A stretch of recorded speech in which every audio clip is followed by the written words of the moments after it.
UFO Channel.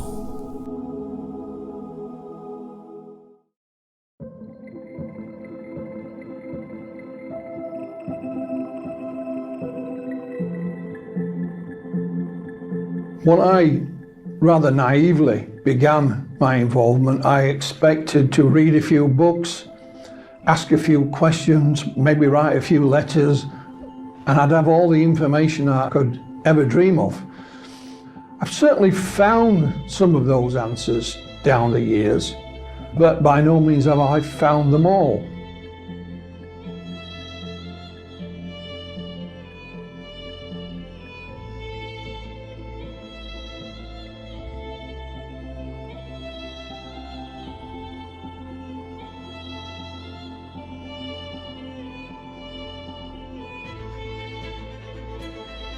My name is Philip Mantle, and I've been involved in UFO research for 40 years. During that 40 years, I've researched and investigated UFO cases of every description, really. Probably best known for my involvement in the alien autopsy film.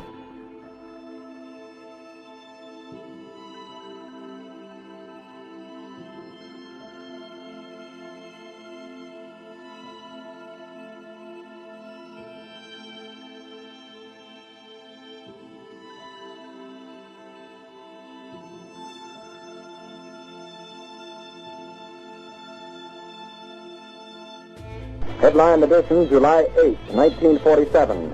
The Army Air Forces has announced that a flying disc has been found and is now in the possession of the Army. The town of Roswell was in the middle of the desert in New Mexico, and its main employer was the Roswell Army Air Force Base that was nearby.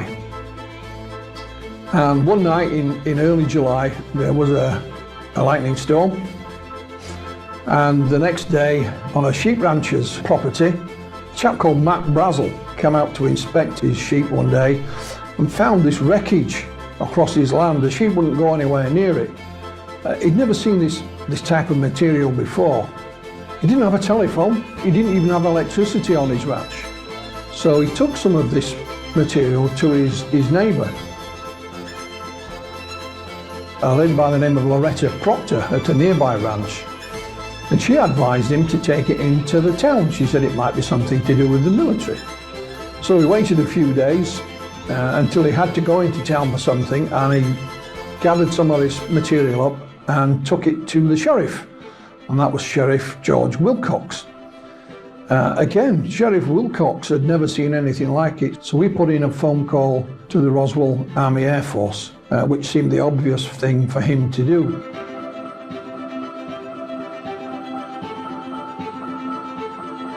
I was called to headquarters, was given copies of a press release which stated in essence that we had in our possession a flying disc. I was told to hand deliver to the 4 news media we had in town at that time, 2 radio stations and 2 newspapers.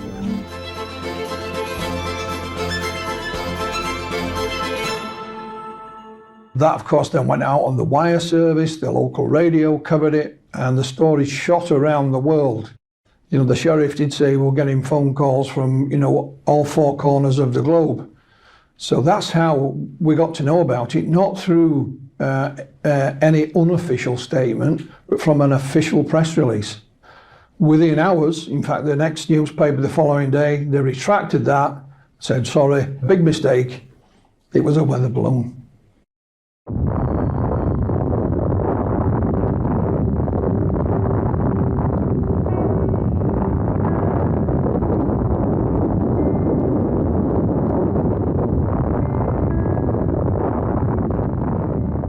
The Roswell Army Air Force housed what is known as the 509th Bomb Group, and they were the only atomic bomb wing in the world. It was the 509th, for example, that dropped the atomic bombs on Japan to end the Second World War. So this wasn't some little, airbase stuck out in the middle of nowhere. It was a very important installation. It was a very different world than we have here today. There was very real fear that the US and the Soviet Union were heading for war, and that war would be a nuclear war.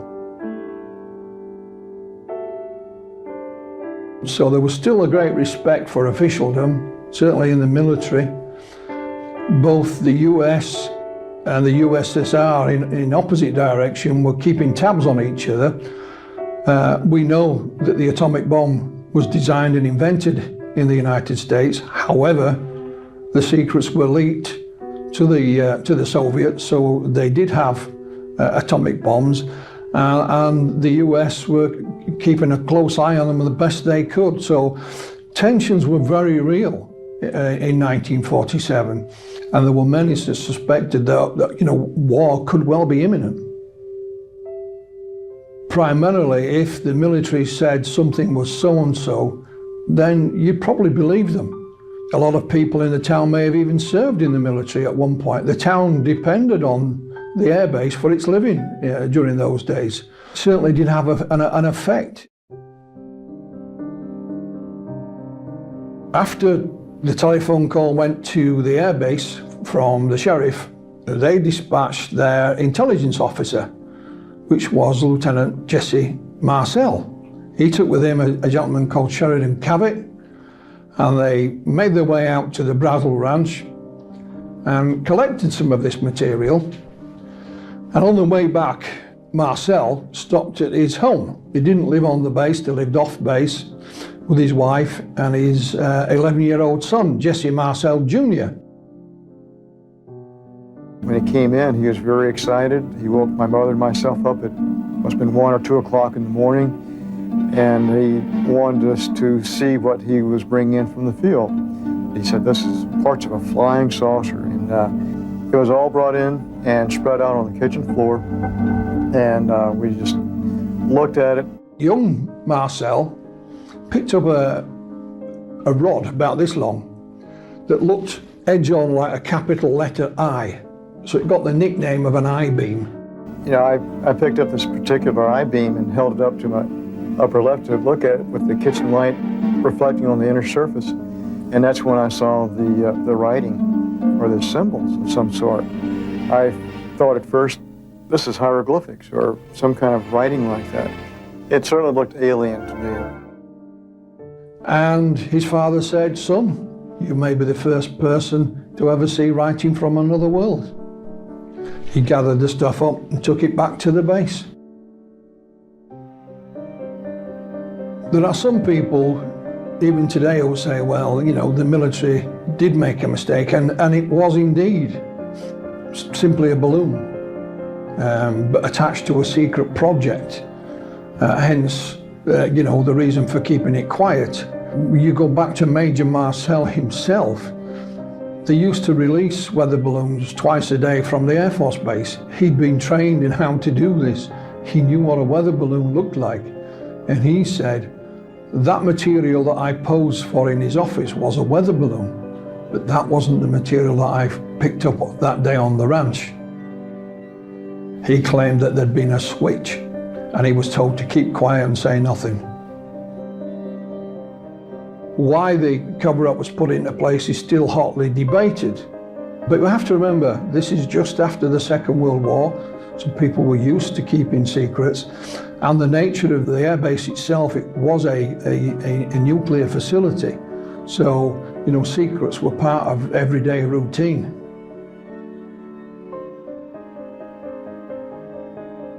I sincerely believe we had the crash of something from outer space, because we still don't have materials that compare with the descriptions I've gotten of the material that was picked up out on the ranch and brought into town.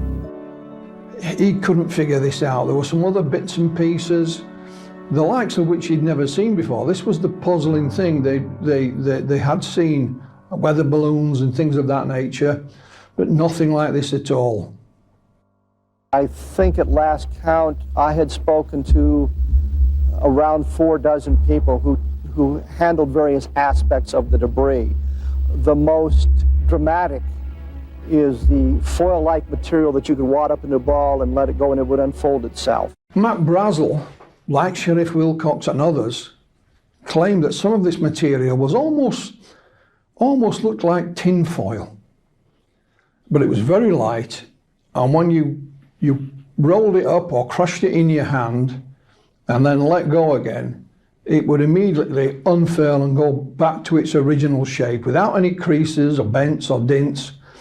And it got the nickname of memory metal. They tried to burn it and they couldn't burn it. It wouldn't catch on fire, and they took out their pocket knives and they tried to cut it, and they couldn't cut it. I guess they all had their chance to play with it for a while, and it was laying on the table, so I reached over and picked it up. And I played for it probably about 5 minutes. When you would wad it up in your hand, you couldn't feel it in your hand. You couldn't feel you had anything there. And it would go to a size that was so small that you'd have to look to see if it was still in your hand. And then when you drop it, it spread out all over the table.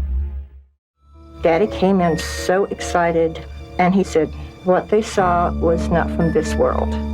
There were 2 bodies that were laying on the ground outside of this craft, and that there was one, what he called little person. And he said there's one little person that was walking around, and he said they were still alive. And he said that the other 2 were dead, and that this one that was alive was very sad. My dad would not have gotten excited over a weather balloon. He was not easily excitable, and this is the most thrilled I'd ever seen him in my life. He thought that was the most fantastic thing in the world. When you go back to Roswell and look at the various eyewitnesses, not many of them stepped forward at that time in 1947, simply because there was no avenue for them to do so. It wasn't until some years later, when in the late 1970s, nuclear physicist and UFO researcher Stanton Friedman met Colonel Marcel. He was in retirement now, and he was introduced to him by a TV station who knew about his story. Then the word got out. Roswell became news. It was featured in television and newspapers and so on. And it's only when that happened then other people who were there at the time stepped forward. Some went on the record, others, in confidence. Some were also found by UFO researchers. They'd look who was serving in the military at the airbase at that time and were able to track them down and find them. So many of the airmen and civilian witnesses as well went on the record.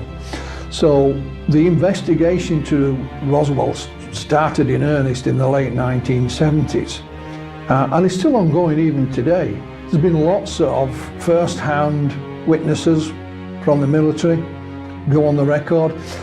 Even young Marcel himself, he became a doctor, a medical doctor, and a flight surgeon, served in the military himself.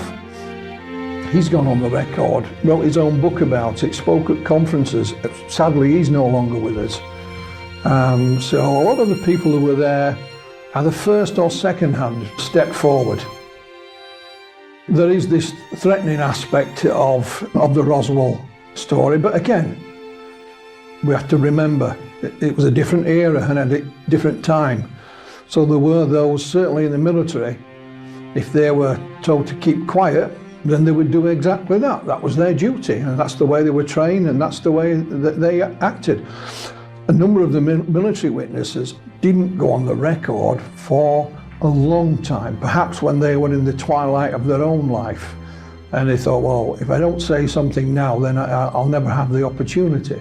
And that seems to be the case on a number of occasions.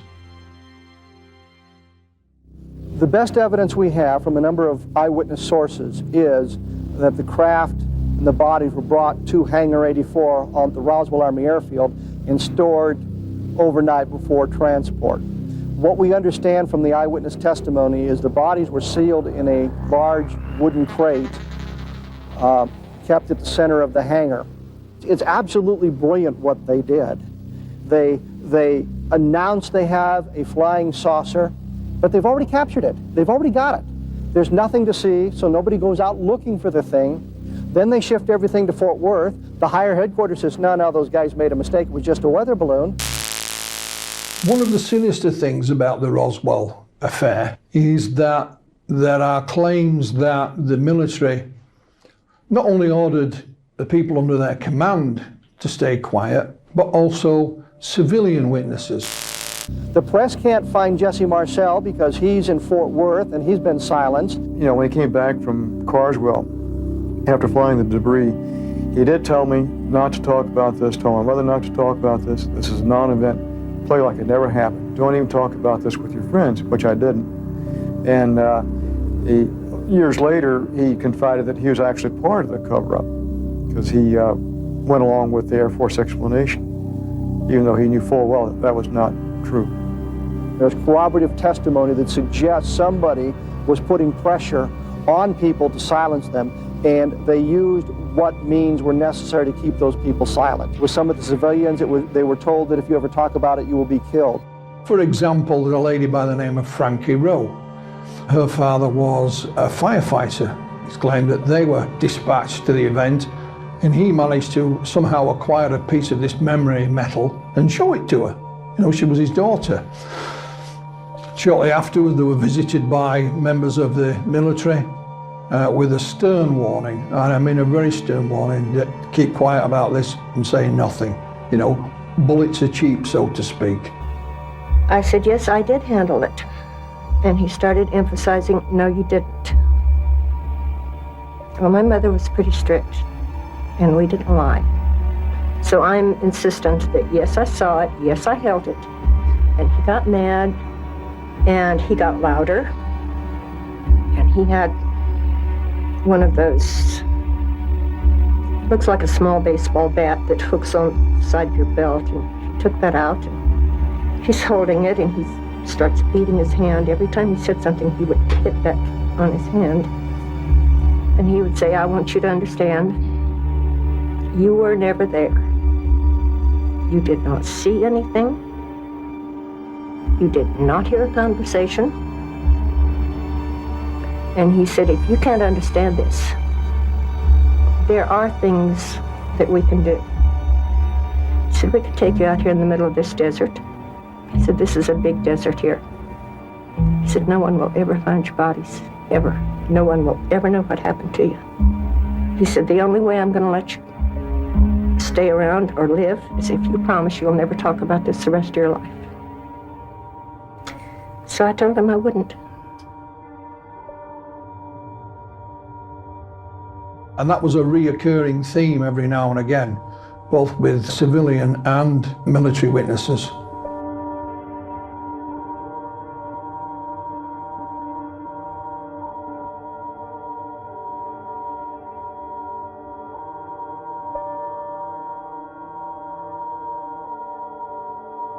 The wreckage at the time, and it even says this in the newspaper cuttings, was flown to Wright Field, as it was called, and it's now called Wright-Patterson Air Force Base, still in operation, and it's claimed that that is where the wreckage and possibly even the bodies were studied, officially studied, and it was in a mythical, almost mythical hangar, given the number of Hangar 18.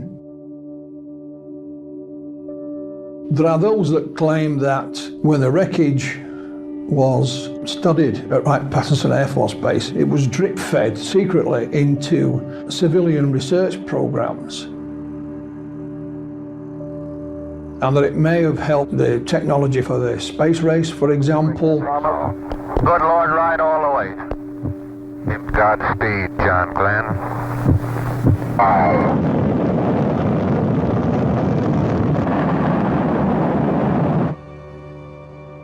Silicon chips, fiber optics, and eventually all the way through to the stealth technology that we see in the aircraft.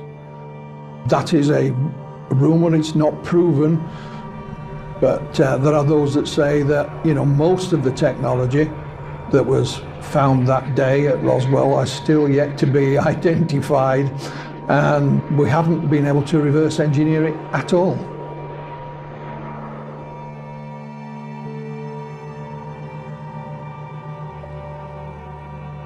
The story got a new lease of life, certainly in the 1980s. Stanton Friedman, sadly no longer with us, but he was the main civilian researcher of the Roswell incident. And he had no doubt whatsoever that this was a crash of a vehicle that was not of this earth, and that a cover-up was put in place almost immediately, one that is still intact today. And I think it was Stanton who coined the phrase the cosmic Watergate. So he had no doubt that A, it was an alien vehicle, and B, there's a cover-up. How about the analysis of the materials? How about the autopsy reports? How about the eyewitness testimony from those who stood guard, those who carried it, those who tested at various government labs? There ought to be a ton of other paper. Stanton was a diligent researcher, and he would track down and interview witnesses to the event. He was also one of those that would be quite happy to spend days researching through government archives to find documentation of one form or another. And he was literally, once he got his teeth into something, he was like a dog with a bone. And he did uncover a number of witnesses. He interviewed just about anybody and everybody. But what he also did was help spread the word. You know, he was the man that actually put Roswell on the map. And gradually, you know, the UFO story was out there for all of us to digest. Roswell, the town itself is still thriving. The Air Force Base closed many years back. Back in the 1980s, some documents known as Majestic 12 or Magic 12 were leaked, and it mentioned here that, you know, the bodies and other things were studied at a secret base. And of course, put two and two together, and that secret base is alleged to be Area 51.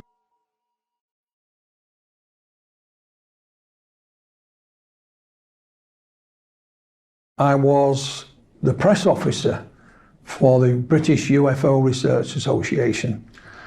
And in 1993, a letter crossed my desk that would change things forever.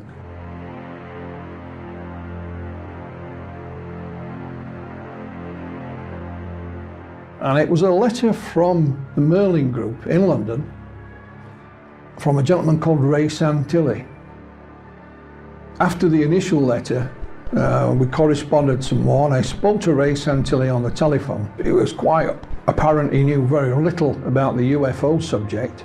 So I arranged to meet Ray Santilli in London, obviously a businessman. Music was his main area of business. He obviously knew about that. However, he did go on to mention that he had film of the Roswell UFO crash. Not only did he have some film footage of Roswell, but the actual aliens themselves being dissected, an alien autopsy.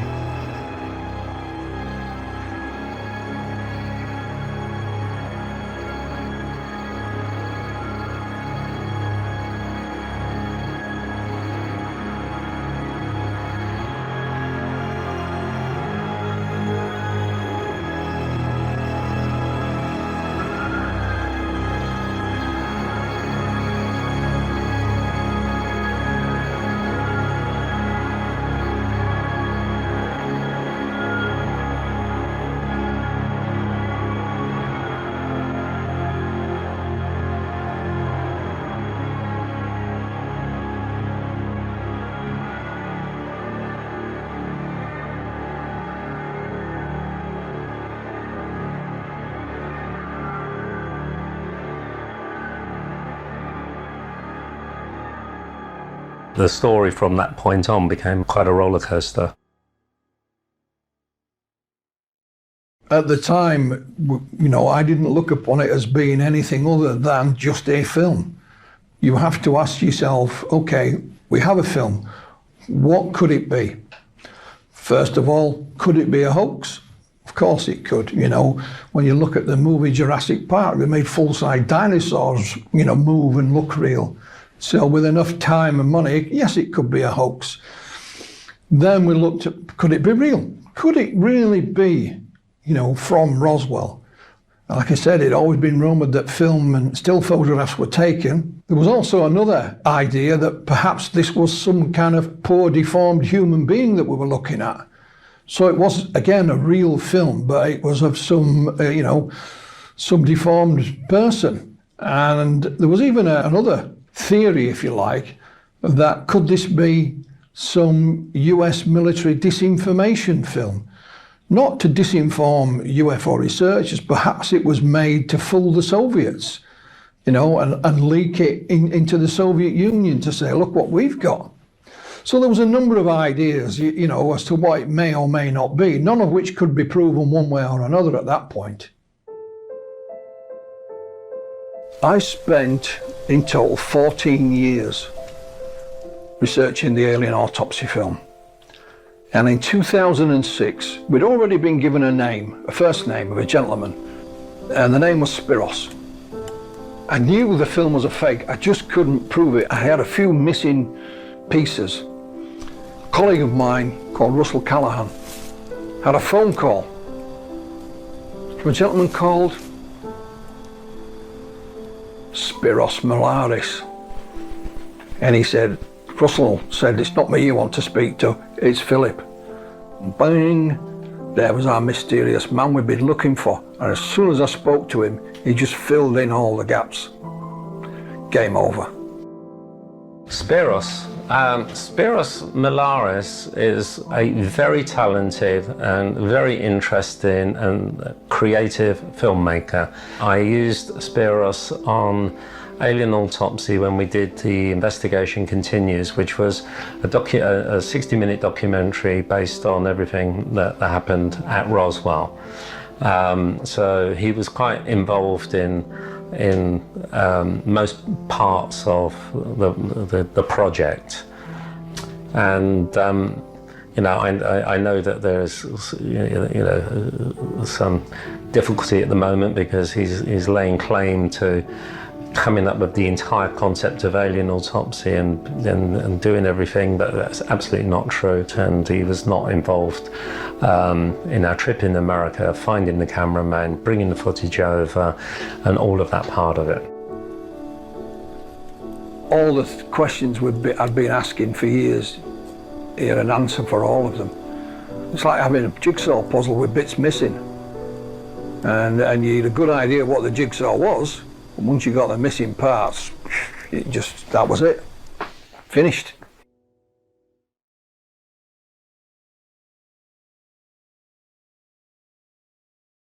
At some point in the 2000s, I was contacted by a gentleman who claimed to have some information about it. So I met him. And he said, I'm a good friend of a sculptor here in the UK. Wouldn't tell me the sculptor's name. However, before he left the meeting, he let slip one of the projects this sculptor was responsible for. And it was a Channel 4 recreation some years prior called Max Headroom, which was quite popular. So we checked out who this gentleman was, and he was indeed a UK sculptor, and he was called John Humphreys. John Humphreys is one of the best makers in terms of prosthetics. He's a sculptor, he's an artist, he's a creative. Spiros, then and now, went on to tell me that he'd heard Ray Santilli's story about, you know, meeting this fake cameraman and so on. He'd met Ray by chance at a film festival in France. Contacted him again when he came back to the UK. Ray Santilli showed Spiros a piece of film. Spiros said, that's never been filmed on celluloid, it's VHS. So Ray told him this fake story about the cameraman and him paying for this footage. So he took off to drive home, did Spiros. And he had this idea, he phoned a friend of his which was the sculptor John Humphreys, told him about this story, and they said, why don't we make him one? i.e., why don't we make him an alien autopsy film? So Spiros went back to Ray and said, if you want an alien autopsy film, you know, we can make it for you. Simple as that. Well, I think Ray Santilli's reaction was, you know, the light bulb moment. It was just a question of the financing. And they had a gentleman who could provide that finance. So, you know, the game was afoot. I've been involved in looking at Roswell probably from about 1993. Everybody knows a bit about Roswell, and the reason we're talking about it again is because of the alien autopsy. Interestingly, internal communications from the CIA have been released where they're actually talking about alien autopsy back then and verifying that they believe that the footage is real and they've seen it themselves. And it has been called the alien autopsy memo. It is a string of emails between a chap called Eric Davis and Dr. Kit Green. On this 11-page document, they are evaluating a number of things on which they were working on. But primarily, it is the alien autopsy film they're discussing.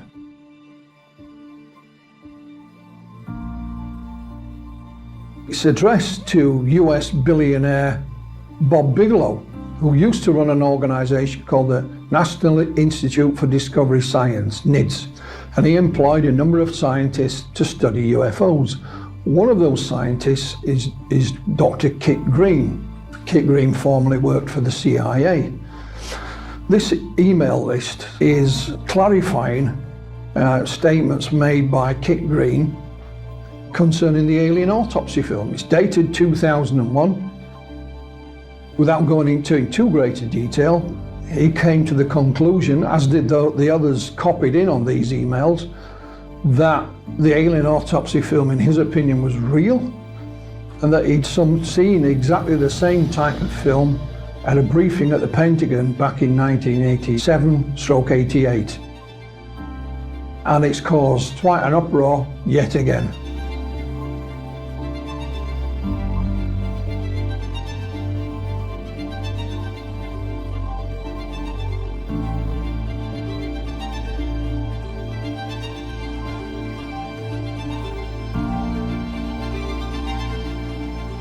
When you look at the consensus of UFO researchers around the world when it comes to these documents, and it's like, oh no, not the alien autopsy again. I thought we'd done that. I thought we'd proved it's a fake. Let's move on. You know, let's forget about it, please. The leaked documents were sent to me by 3 different individuals the day before they were released online. I had no idea this was about to happen, but it just did.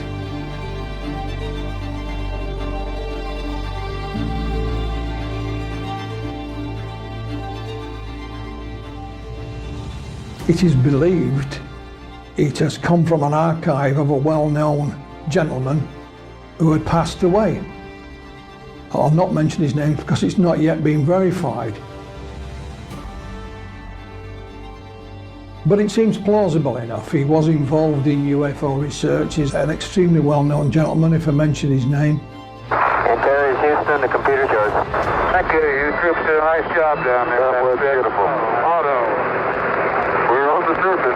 Okay, we made a good landing. Roger, enter. 4 minutes later, he was joined by Ed Mitchell. The whole front is a long one.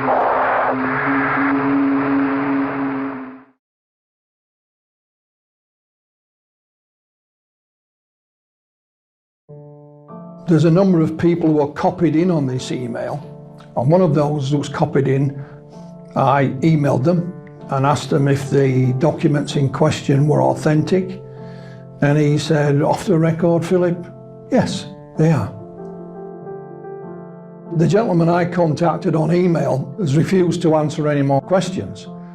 And it would appear to me that both him and his colleagues who are mentioned in this document are embarrassed, because this was an internal set of emails and was never meant for public consumption. The only person so far to speak to Kit Green about this is US researcher Richard Dolan. You know, Richard has interviewed him on the telephone. I think one of the first things he asked him was, is this email list, is it authentic? And he said, yes, it is. Another chap who worked for Robert Bigelow was a chap called Colm Kelleher. And he contacted me and he asked me to speak with Ray Santilli for him. What Colm was seeking at the time was a good quality copy of the alien autopsy film, and of course some celluloid, some 16mm film to analyse. So I did like I'd done many times before, put him in touch with Santilli and left them to it. The main gentleman mentioned in these documents who was commenting on the alien autopsy film is a gentleman called Christopher Kit Green. Everyone knows him as Kit Green. He's an MD, he's a PhD, and still practices medicine even now in the United States. Dr. Green at one point was employed by the CIA, worked on a number of projects for them in a variety of capacities. So he's a highly intelligent gentleman and one that's very well qualified as well. He claims that the briefing he was given in 1988/87 was specifically about the alien autopsy.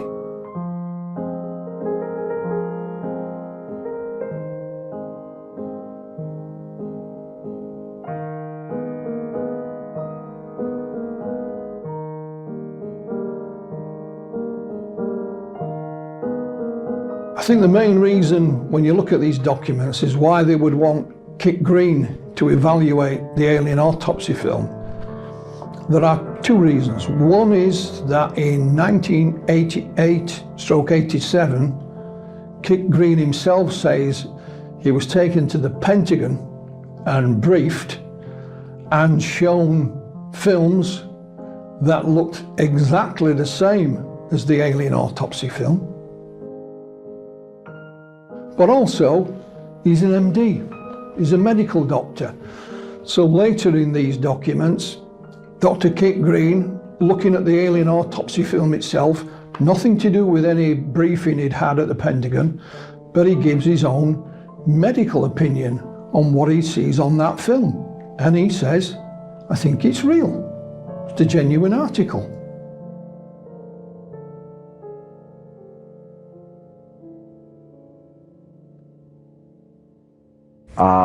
Field of expertise do these people have dealing with anatomies of alien beings? I assure you none. We were learning. That was day one of school when they first cut into the first specimen. One time there was a requirement for our OIC to go to Fort Belvoir, Virginia. So I went ahead and I was selected as the driver to take him to Fort Belvoir, Virginia. After we arrived there, he went to where the officers were meeting for a briefing. The drivers went to another location. There was myself and an airman first class, and we went inside to the balcony area, which had a plexiglass cover over where we could look down to where the officers were. When we looked down there, we found that they were watching films. We were watching thinking, well, it has to be some type of science fiction movies that they're watching, where they're splicing them together like trailers at an end of a movie. We couldn't figure out what type of movies they were.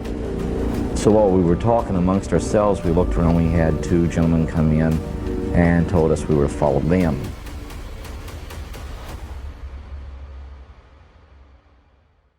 the airman and myself thought we were in trouble because we'd seen all these officers being brought together with taxpayers' money, watching what we perceived to be little clips from science fiction movies. Because I honestly didn't think that we would ever be in a position where I could be so easily exposed to something like that. However, after 4 days and 5 nights of that, I went ahead and finally convinced them that I wouldn't be discussing this situation. The interesting thing I found out when I first saw the films of the dissection, the word that I used to describe what I saw was haunting, and it had a special significance to me because I was seeing images of what I saw in 1969. That brought back specific memories. What happened to me is what they call intensified debriefing. And I can tell you this much, in intensified debriefing, you'll go ahead and you'll take sleep over food. You'll get water, because see, it's important you have water, or you'll die. They'll provide you with food. But you slept in spurts. You'd go and lay your head down on the pillow. You'd go into what they call a deep sleep. That's about 3 to 5 minutes, and you'd be woken up and you'd be taken back, put under the lamps again for more intensified debriefing. And what they'd do, they knew that you were wondering what was going to happen to you. So it had an effect on you. And that's about the gist of it. Forgive me.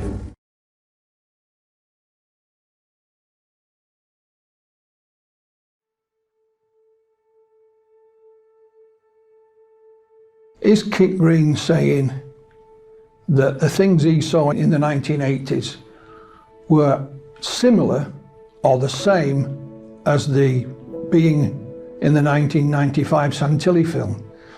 He emphasizes it and actually spells it out in capital letters and says they are the same.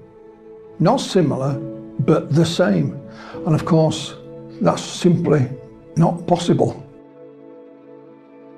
There are those that think that perhaps, Ray Santilli is not behind the invention of the alien autopsy film, nor is Spiros Milaris, but instead, for some mysterious reason, it's the CIA. There are a number of well-known UFO researchers, primarily in the United States, can't believe that someone of Kit Green's experience and standing would be fooled by a fake film. So there must be something more to it. And they believe that he was indeed shown other films, fake or real, by the CIA that look either the same or similar to the Santilli film. Therefore, the CIA must in some mysterious way be linked to the faking of it. I can't see any sense in that at all, and don't believe a word of it. It is alleged that the CIA have fed false stories about UFOs into the public domain for a variety of reasons. We do know for a fact that they did feed fake UFO sightings into the public domain to cover up overflights of their own spy plane. So they may have other reasons for putting fake alien stories into the public domain. If we jump back to Roswell, for example, some people claim that the alien aspect of it is a fake story to cover up what really did happen. But this is only speculation. Here you've got a scientist and a medical doctor being fed information by the CIA. Dr. Kit Green, who has now been interviewed by Richard Dolan, has changed his attitude somewhat. He believes now the film is a fake. And he says that the CIA lied to him back in the 80s.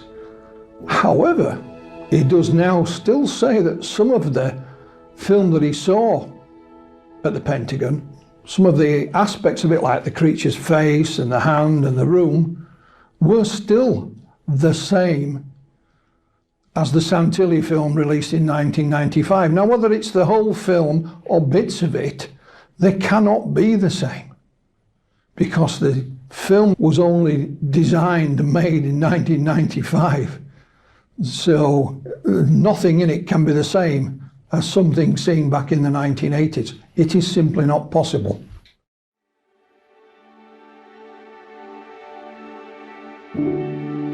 When Kit Green does his evaluation, he notices a few small mistakes in the medical procedure, but then he has an explanation of why these mistakes may have been made, because it was back in 1947. They didn't do things the same then as they do now, and so it was the military, and they had different ways of doing things.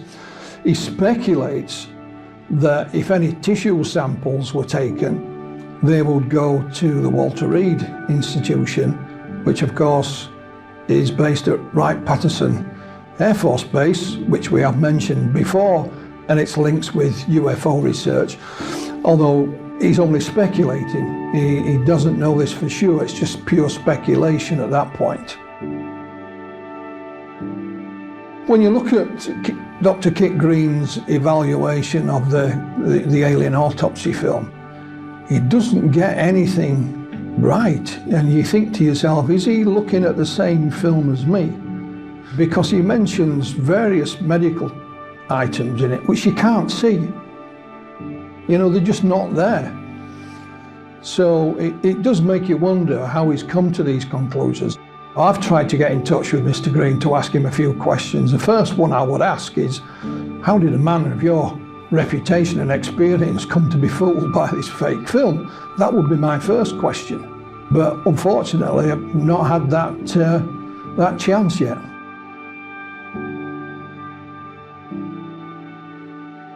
There's a number of things that are important about the memo. It shows you how someone with the knowledge and experience of Dr. Kit Green can be fooled by a piece of film. He wasn't alone. At the time when the film was released around the world, there were a number of physicians who went on the record saying it looks pretty authentic as far as the medical procedure is concerned. However, they wouldn't comment on what the creature on the slab was. He's gone that one step further. So it just shows you the impact that this film had, not just when it was released, but down the decades, and still does continue to have such an impact. I think the biggest revelation is that just when you think you've heard everything there is to hear about the alien autopsy film, and I have a huge archive of material on it, that something else appears and brings it back into the public domain again, and the argument starts from scratch. It was almost as if the 14 years I spent investigating it had been a complete waste of time.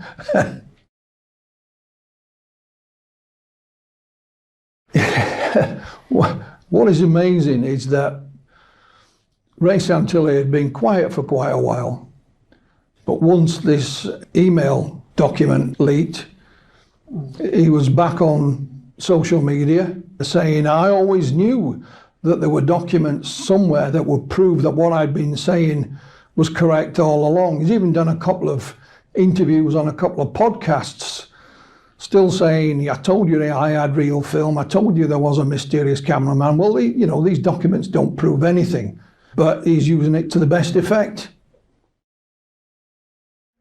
The Army Air Forces has announced that a flying disc has been found and is now in the possession of the Army. Army officers say the missile, found sometime last week, has been inspected at Roswell, New Mexico, and sent to Wright Field, Ohio, for further inspection. It's the one case that will not die. It is claimed that not only a UFO crashed, but there were dead alien bodies. It's rumoured that perhaps one of those creatures on board did survive for a short period of time. It's the case that will not die. It is shrouded in mystery. And even now, all those that were at Roswell or saw something around the time have all passed away. However, information still comes to light. It's lying in somebody's files or in a cupboard or, in the attic in a box. Just when you think you've heard everything there is to know about Roswell, something pops up and bites you on the backside. It really does. We'd like to ask for your input. Share your opinion and expertise with us in the comments after watching the video. If you're a subscriber, you'll always get a heart from us as a small thank you, and we'll pin your important post to the top where everyone will read it first. Just make sure you've already subscribed, like the video, and mention both at the beginning of your comment.